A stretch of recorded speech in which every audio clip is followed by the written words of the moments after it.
60.37 अभ्यर्थियों ने दी PCS pre की परीक्षा। 51 जिलों में 2 पालियों में कराई गई थी परीक्षा। प्रदेश के 1241 केंद्रों पर 3,41,392 अभ्यर्थी बैठे थे।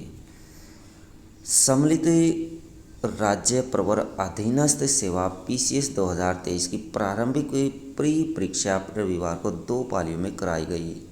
इसके लिए प्रदेश भर के 51 जिलों में 1241 परीक्षा केंद्र बनाए गए थे।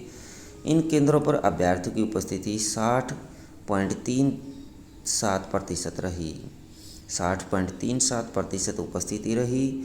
परीक्षा को लेकर कड़ी सुरक्षा व्यवस्था की गई थी। सभी जिलों में प्रशासनिक अधिकारियों ने केंद्रों का परीक्षण किया और सीसीटीवी की निगरानी में परीक्षा कराई गई। उत्तर प्रदेश लोक सेवा आयोग की ओर से आयोजित पीसीएस प्री परीक्षा 2023 के लिए प्रदेश भर से 5,65,459 अभ्यर्थियों ने आवेदन किया था। यह परीक्षा 2 पालियों में सुबह 9:30 से 11:30 और दोपहर 2:30 बजे से 4:30 बजे तक चली। पहली पाली में 3,44,877 अभ्यर्थी जबकि दूसरी पाली में 3,41,392 अभ्यर्थी शामिल हुए। इस परीक्षा के जरिए कई विभागों में अधिकारियों के रिक्त 173 पदों पर भर्ती होगी। परीक्षार्थियों की सुविधा के लिए इस बार उनके गृह जनपद में केंद्र बनाया गया था, इसलिए अभ्यर्थियों की परीक्षा के लिए लंबी यात्रा नहीं करनी पड़ी। इस बदलाव से उपस्थिति भी बेहतर रही और परीक्षा शांतिपूर्ण तरीके से हुई। प्रदेश भर में सबसे बेहतर उपस्थिति कौशाम्बी में 72% दर्ज की गई। इसके बाद बांदा में 70% दर्ज की गई, गोंडा में 70% उपस्थिति रही और सुल्तानपुर में 70% उपस्थिति रही, जबकि सबसे कम उपस्थिति कानपुर में 43.7% रही। कुछ ही अभ्यर्थियों का केंद्र दूसरे जिलों में बनाया गया था। परीक्षा की शुचिता बनाए रखने के लिए आयोग अधिकारी और कर्मचारी केंद्रों की निगरानी कर रहे थे। यूपी विशेष से कम पूछे गए प्रश्न।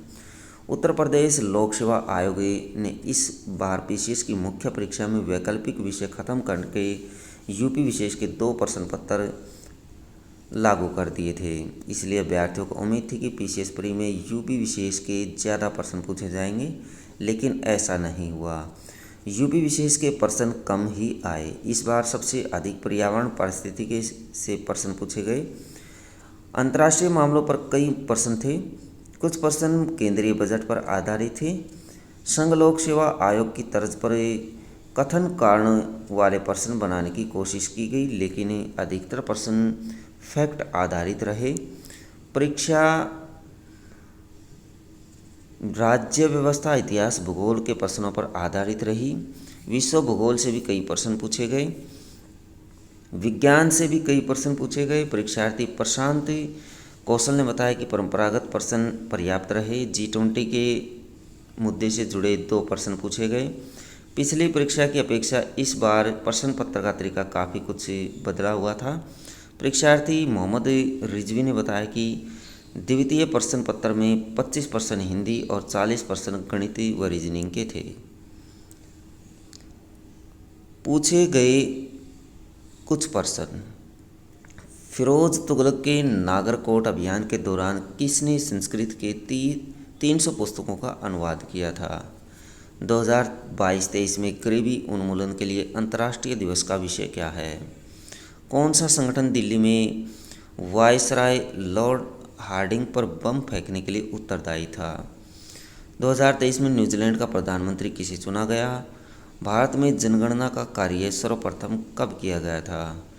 भारत में सबसे बड़े हेलीकॉप्टर निर्माण का संयंत्र कहाँ लगाया गया? पंचायतों के समस्त चुनाव का संचालन कौन करता है?